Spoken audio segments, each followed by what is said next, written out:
ಆತ್ಮೀಯ ವಿದ್ಯಾರ್ಥಿಗಳೇ, ಕರ್ನಾಟಕ ಸರ್ಕಾರ ಈಗ ಸೆಕೆಂಡ್ PUC ಸೆಕೆಂಡ್ ಎಕ್ಸಾಮ್ ಬರೆಯೋದಕ್ಕೆ ಟೈಮ್ ಟೇಬಲ್ನ ಅನೌನ್ಸ್ ಮಾಡಿದೆ.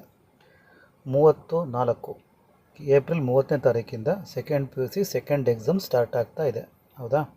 ಸೊ ಈ ಸ್ಟಾರ್ಟ್ ಆಗ್ತಿರೋ ಎಕ್ಸಾಮಲ್ಲಿ ಯಾರು ಎಕ್ಸಾಮ್ಸ್ಗಳನ್ನ ತಗೋಬೋದು? ಒಂದು NC ಅಂತ ಬಂದಿದ್ದರೆ, ಅಂದರೆ ನಾಟ್ ಕ್ಲಿಯರ್ಡ್ ಮೀನ್ಸ್ ಫೇಲ್ ಆಗಿದ್ದರೆ ಅಂತಹ ವಿದ್ಯಾರ್ಥಿಗಳು ಈಗ ಸೆಕೆಂಡ್ ಎಕ್ಸಾಮ್ಸ್ನ ತಗೋಬಹುದು.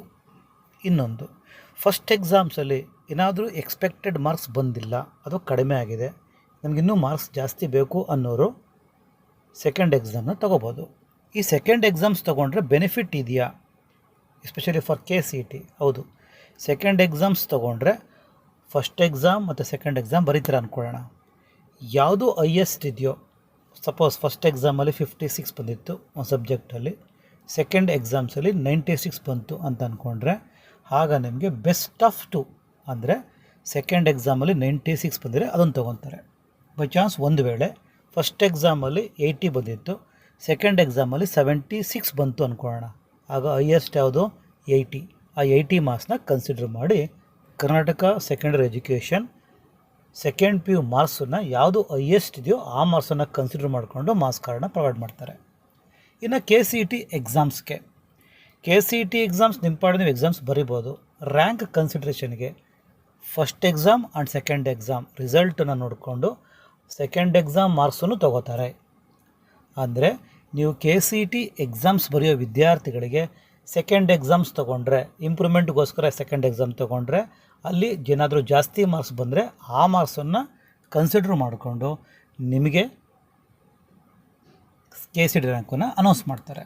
ಹಾಗಾಗಿ ಸೆಕೆಂಡ್ ಎಕ್ಸಾಮ್ಸ್ ತೊಗೊಳ್ಳೋ ವಿದ್ಯಾರ್ಥಿಗಳು ತೊಗೋಬೋದು. ಅದಕ್ಕಿಂತ ಮುಂಚೆ ಈಗ ಫಸ್ಟ್ ಎಕ್ಸಾಮು ರಿವ್ಯಾಲ್ಯೂಷನ್ಸ್ಗೆ ಅಪ್ಲೈ ಮಾಡಬೇಕು. ಅದಕ್ಕಿಂತ ಮುಂಚೆ ಈಗ ಫೋಟೋ ಕಾಪಿಗೆ ಅಪ್ಲೈ ಮಾಡಿದ್ದೀರಾ, ಅದನ್ನು ಕನ್ಸರ್ಡ್ ನಿಮ್ಮ ಡಿಪಾರ್ಟ್ಮೆಂಟಲ್ಲಿ, ಆಯಾ ಡಿಪಾರ್ಟ್ಮೆಂಟಲ್ಲಿ ಅಥವಾ ನಿಮಗೆ ಗೊತ್ತಿರೋ ಲೆಕ್ಚರರ್ಸು ವ್ಯಾಲ್ಯೂಷನ್ಸ್ಗೆ ಹೋಗಿರೋ ಅಥವಾ ಎಕ್ಸ್ಪರ್ಟ್ ಲೆಕ್ಚರರ್ಸ್ ಇರ್ತಾರಲ್ಲ ಅವ್ರ ಹತ್ರ ಒಂದ್ಸರಿ ವ್ಯಾಲ್ಯೂಷನ್ಸ್ ಮಾಡಿ, ಏನಾದರೂ ಮಾರ್ಕ್ಸು ಬರುತ್ತೆ ಅನ್ನೋಗಿದ್ದರೆ ರಿವ್ಯಾಲ್ಯೂಷನ್ಗೆ ಅಪ್ಲೈ ಮಾಡಿ. 1 or 2 ಮಾರ್ಕ್ಸ್ ಬರುತ್ತೆ ಅನ್ನಂಗಿದ್ರೆ ನೀವು ರಿವ್ಯಾಲ್ಯೂಷನ್ಸ್ಗೆ ಅಪ್ಲೈ ಮಾಡಬಹುದು. ಏನಾದರೂ ಮೋರ್ ದ್ಯಾನ್ 6 or 6 ಮಾರ್ಕ್ಸ್ಗಿಂತ ಜಾಸ್ತಿ ಬಂದರೆ ನೀವು ರಿವ್ಯಾಲ್ಯೂಷನ್ಗೆ ಅಮೌಂಟ್ ಪೇ ಮಾಡಿರ್ತೀರಲ್ವ, ಆ ಅಮೌಂಟನ್ನು ಬೋರ್ಡು ರೀಫಂಡ್ ಮಾಡುತ್ತೆ.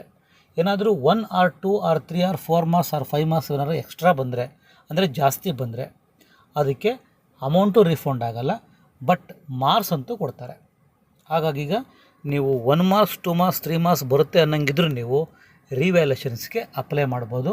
ಮಾರ್ಕ್ಸ್ ಇನ್ಕ್ರೀಸ್ ಆದರೆ ಆ ಮಾರ್ಕ್ಸನ್ನು ಕನ್ಸಿಡರ್ ಮಾಡ್ತಾರೆ. ಓಕೆ, ಸೊ ರಿವ್ಯಾಲ್ಯೂಷನ್ಸ್ಗೆ ಅಪ್ಲೈ ಮಾಡಿ. ಹಾಗೆ ಸೆಕೆಂಡ್ ಎಕ್ಸಾಮ್ಸ್ ತೊಗೊಳ್ಳೋ ವಿದ್ಯಾರ್ಥಿಗಳು ಬೇಕಾದರೆ ಸೆಕೆಂಡ್ ಎಕ್ಸಾಮ್ಸ್ ತೊಗೊಳ್ಳಿ.